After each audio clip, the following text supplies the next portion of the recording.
o Warp Mode ele vai definir como o Ableton vai tratar esses microgrãos, né? Então, como eu falei, quando você liga o Warp, o Ableton pega aquele áudio, ele pega um áudio grande e picota tudo em micro partículas, e aí ele faz stretch dessas partículas ou shrink, né? Então ele pega esses grãozinhos, ou eles esticam ou eles amassam, dependendo de como tá a mudança de BPM. Então, por exemplo, se você tem uma música que tá a 120 BPM, você quer tocar ela a 130, o que você precisa fazer? Você precisa esticar os samples, né? Mas é mais negócio você picotar em grãozinhos, esticar esses grãozinhos, depois regrudar eles, do que você esticar a música inteira e fazer um time stretch que fica horrível, que era o que os softwares faziam só dessa forma há 15 anos atrás, né? Sei lá, 10 anos atrás tinha vários que ainda faziam. O Ableton foi meio que pioneiro nisso. Hoje, pra mim, não é o melhor Warp que existe. Eu gosto mais do Warp do Logic, que é o Flex Time. Mas enfim, detalhes à parte, o mecanismo é semelhante de todos. E aí, se você tem uma música que tá a 120 e você quer tocar a 110, aí ele vai pegar esses grãozinhos e ele vai espremer todos esses grãozinhos.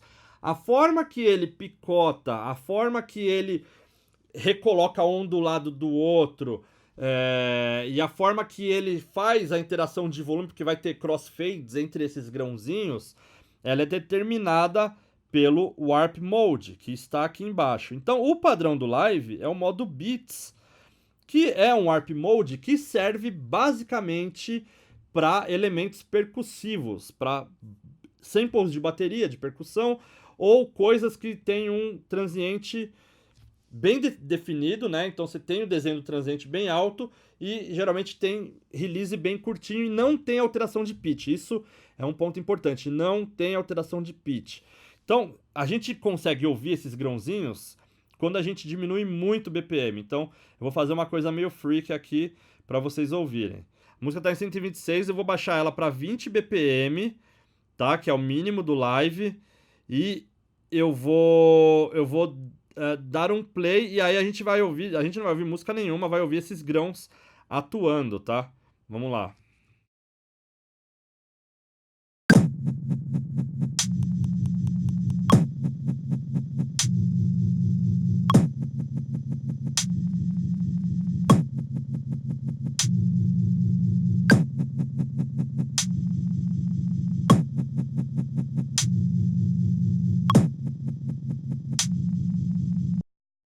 Vocês perceberam que as repetições dos grãozinhos elas mudaram? Algumas ficavam mais curtas, outras mais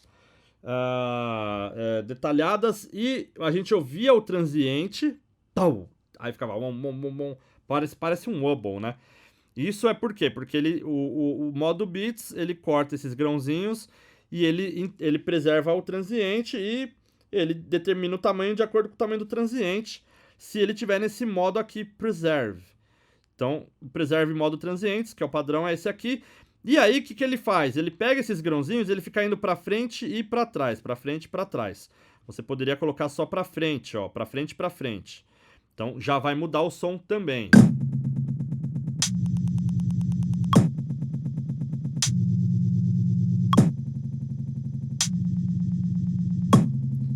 Bom, e aí você pode fazer só o para frente barra, que significa que ele vai tocar o transiente uma única vez.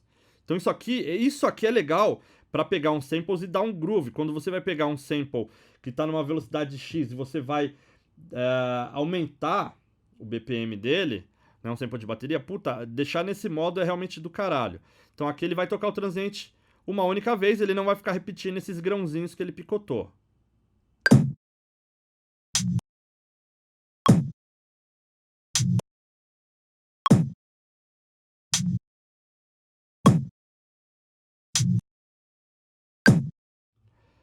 Ou ele não vai ler os transientes, ele vai determinar um tamanho aqui. Na verdade, você determina, eu quero que ele picote a cada um 16, né? Aí isso aqui acaba perdendo um pouco do groove da música. E eu vou colocar para ir e voltar, e aí vocês vão ouvir que ele vai ficar realmente como se fosse uma régua, né? Que não altera.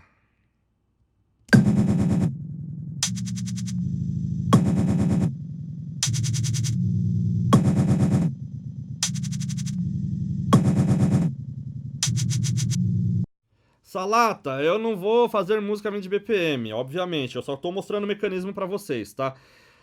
Então, por isso que o Beats funciona bem para coisa percursiva, porque ele vai marcar o primeiro ponto e vai ficar repetindo o resto até chegar ao próximo ponto que ele acha que é um transiente ou que ele tem esse tamanho que você pré-define. E aí, obviamente, que isso aqui faz diferença, né? Eu tava falando de pegar um loop, ó. Vamos jogar um loop X aqui, ó, de house. Vamos pegar lá um bom Perk Loop ou pegar um Beat Loop, né? E eu vou colocar esse loop aqui.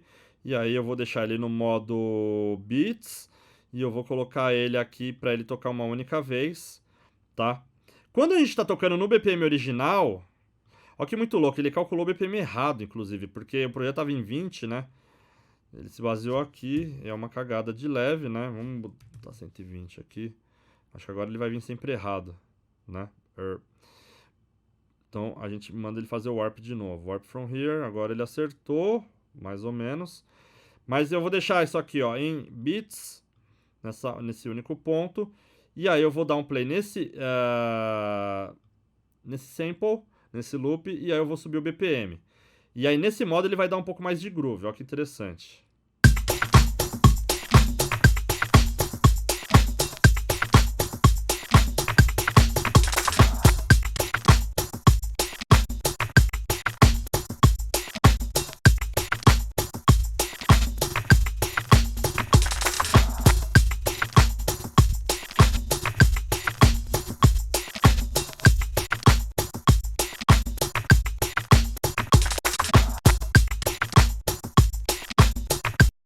Bom, só para dar um parecerzinho daquilo lá. Nos outros modos, então no modo Tones, o que ele faz? Ele vai picotar em grãozinhos, você define o tamanho dos grãos, porém, ele vai fazer um fade entre um fade in, fade out, ou na verdade um crossfade entre um grãozinho e outro, tá? E aí, obviamente, que o modo Tones vai funcionar melhor para outros tipos de conteúdo sonoro, tá? Então, se não é percursivo, o Tones funciona para outros tipos de conteúdo. Então, vamos lá, 20 BPM, e aí vocês vão ouvir como é que fica essa intercalação dos grãos aqui.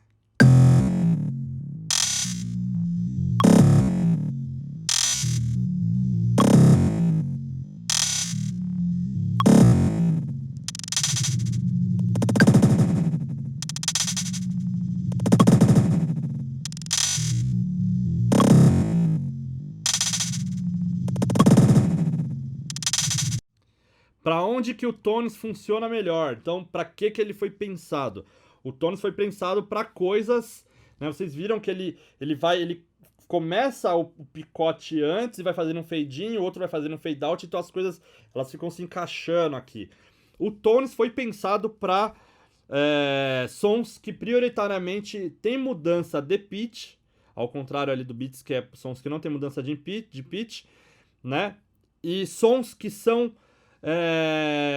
monotônicos, ou eles têm uma única voz. Então, por exemplo, um bass que não toca acordes, né? Então é uma nota por vez, um vocal, né? Ele funciona bem para isso. Então, se você pegar um bass, o melhor modo é o Tones. E o grain size, coloca o quanto? Aí você tem que ficar testando e cada vez que você muda o BPM, o grain size vai mudar também. Então é um negócio que você tem que setar de acordo com o BPM da música, tá?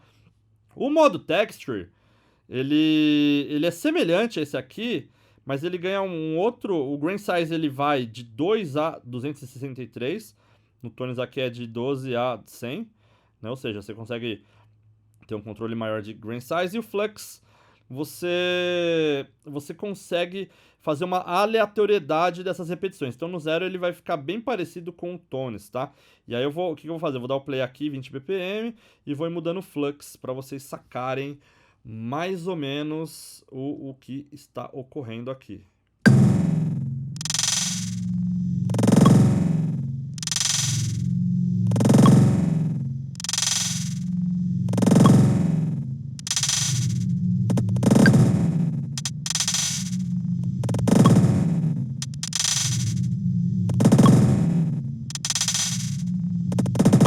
Bom, quando você muda o flux, o que acontece?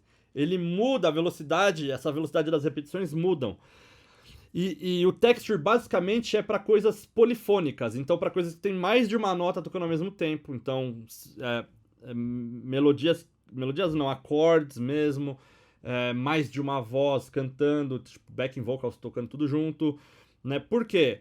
Porque quando você tem vozes diferentes, né, cada nota que a voz toca, né, que seja a voz de um synth ou uma voz de pessoa, uma voz de um instrumento, ela tem uma velocidade que é a sua frequência. Então, como você tem frequências tocando, então você vai tocar um acorde de Dó maior, então você está tocando Dó, Mi e Sol ao mesmo tempo. As ondas são diferentes, porque cada nota tem sua frequência, cada frequência é uma velocidade diferente, então ele cria essa aleatoriedade das repetições e sons que tem polifonia vão funcionar melhor no modo texture. Então você tem beats, tones e texture. Beats para elementos percussivos, então que tem um transiente bem marcado, não tem variação de pitch.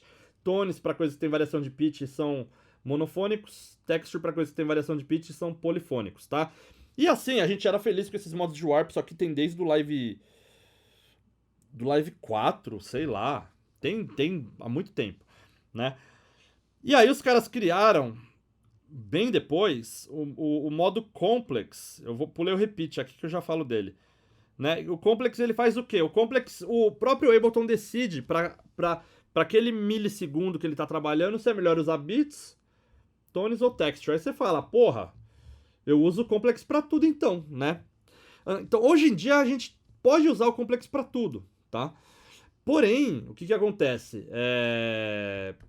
Às vezes o Ableton pode não tomar a melhor decisão. Então assim, se você sabe que aquele sample, aquele loop, ele é um negócio percussivo, usa o beats, vai funcionar melhor. Não deixa pro Ableton decidir. A não ser que você tenha uns tons que tem a variação, às vezes tem uns técnicos que tem uns loop de tom que parece que muda o pitch, aí obviamente o beats não vai funcionar bem.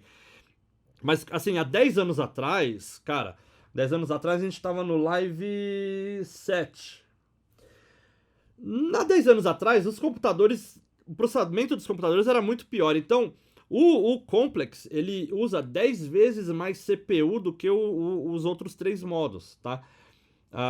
Então, quando você tinha 30 canais usando loop, e você tinha todos no Complex, o seu CPU meter ali do Live, esse bagulho aqui em cima, ó, cara, ele ficava muito carregado sem você ter plugin nenhum. Né? Então, naquela época, era necessário a gente selecionar o certo. Hoje em dia, os computadores são muito potentes. Tipo, não faz muita diferença de processamento, tá no Complex ou não. Aí, no Live 9, eles criaram o Complex Pro, que é um Complex um pouquinho melhor, com umas opções aqui de formantes, para quando que elas são importantes. Funciona muito para vocal, né? E isso aqui vai ser essencial para vocês quando vocês mexem no Transpose. Se o Transpose está no 0... O Pro e o normal e o Complex normal é meio que a mesma coisa, tá? Agora você vai transposar um sample e tal, o Complex Pro vai funcionar melhor, você vai ter um controle melhor aqui das formantes, né? E aí vai ficar mais natural ou menos natural. E é legal porque você pode criar uns efeitos muito loucos com isso aqui, ou mesmo com grain size, né? Do texture, grain size flux, às vezes você quer criar uns negócios mais glitchizado, né? Vai funcionar melhor. E aí você tem o modo Repeat, que é o modo mais leve de todos, e ele funciona como se fosse o pitch de um toca-discos, tá? Então, num toca-disco, né, se o pitch está no 0, ele vai tocar o vinil na velocidade original e você vai ouvir o vinil no tom original. Se você mexe na regra e coloca ele negativo, ou seja, você está diminuindo a velocidade, o som daquele vinil ele começa a tocar um pouco mais lento e o som começa a ficar mais... ele vai ficando mais low, mais grave, né? E se você sobe a régua, deixa positiva, ele gira mais rápido e vai tocar mais rápido. É a mesma coisa que usar um CDJ com o Master Tempo desligado, tá? Então aqui na música do Vinícius, eu vou deixar aqui, ó, 126 BPM vai tocar exatamente como ela é. Se eu diminuir o BPM, ela vai ficar mais grave. Se eu aumentar o BPM, ela vai ficar mais aguda. Deixa eu demonstrar isso aqui pra vocês.